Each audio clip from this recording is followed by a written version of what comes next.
Hi, welcome to the Earth+Flax studio. Today we are about to apply a coat of Bio Impression Primer on this new white oak flooring. That is our first step before we apply multiple coats of linseed oil varnish. It's a great way to get a little extra oils and resins into the dry wood before building up our coats of varnish. The substrate has been sanded and we have vacuumed and wiped it down several times to create as dust-free an environment as possible before we apply our bio impression and then our additional coats of linseed oil varnish. The bio impression soaks into the wood, so it doesn't leave that much on the surface. So it's pretty forgiving. You just open up the can, you don't mix it, you don't want to put air bubbles into it, and simply apply an even coat across the entire surface. I'm going to start on this side and work my way to the door, which is over there. Pretty straightforward, and there's a little bit more technique that goes into the varnishing, but the bio impression is, again, quite forgiving.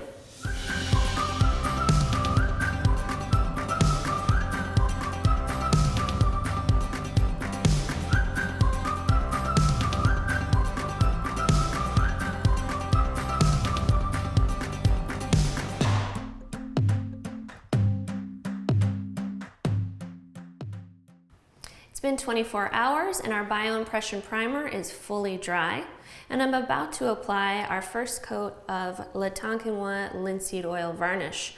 This is the #1. I really like it because it's a versatile interior-exterior linseed oil varnish. And tricks to working with it. You want to create as dust-free an environment as possible. It is a little challenging, but do your best because that will sort of impact your results. The more dust in the space, the more will kind of settle into your varnish as it's drying. And so I often like to vacuum and wet mop between coats.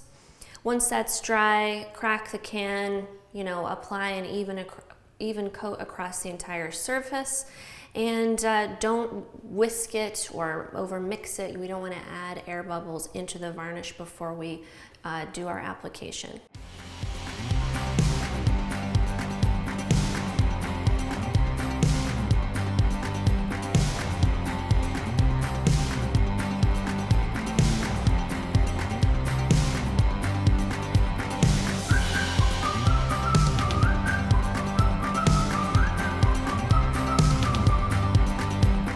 We're back on site after our first coat of linseed oil varnish.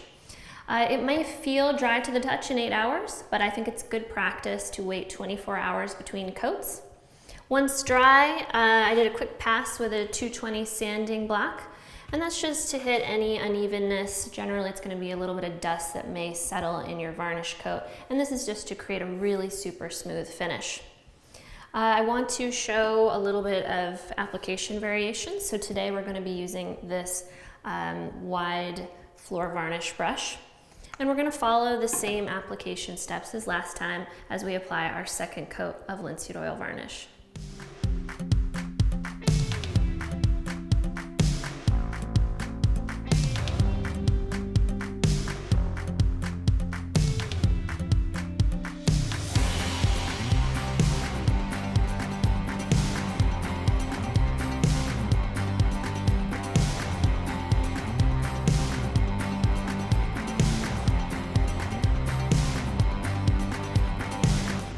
It's been at least 24 hours since our application of the second coat of Tonkinois Linseed Oil Varnish, and we've achieved an even gloss finish across the entire oak floor.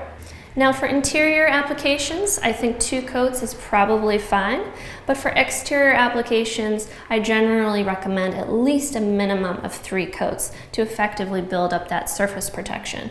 So for this project, while we could leave it as is, I did want to show you a popular option, which is adding the Gelomat Additive to that final coat of linseed oil varnish to cut down on the shine. The ratio that you choose will simply be able to allow you to get a semi-gloss to matte finish.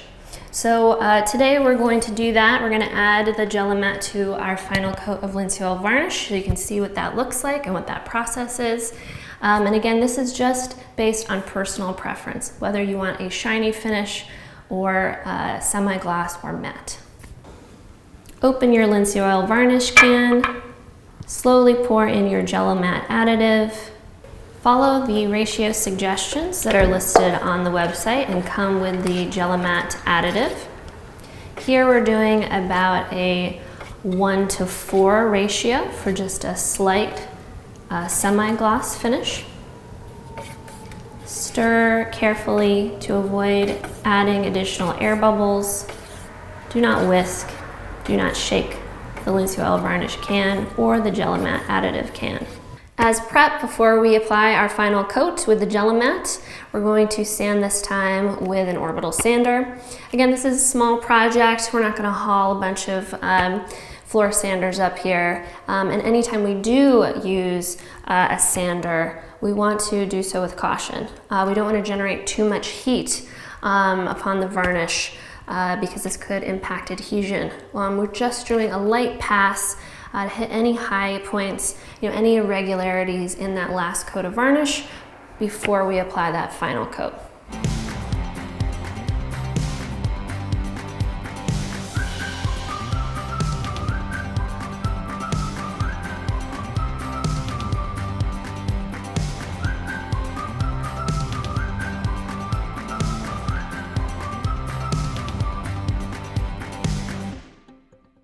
And our project is finished. After about 24 hours, you will probably get a dry to the touch surface, but I would probably allow for a few extra days before you start moving furniture back into the room.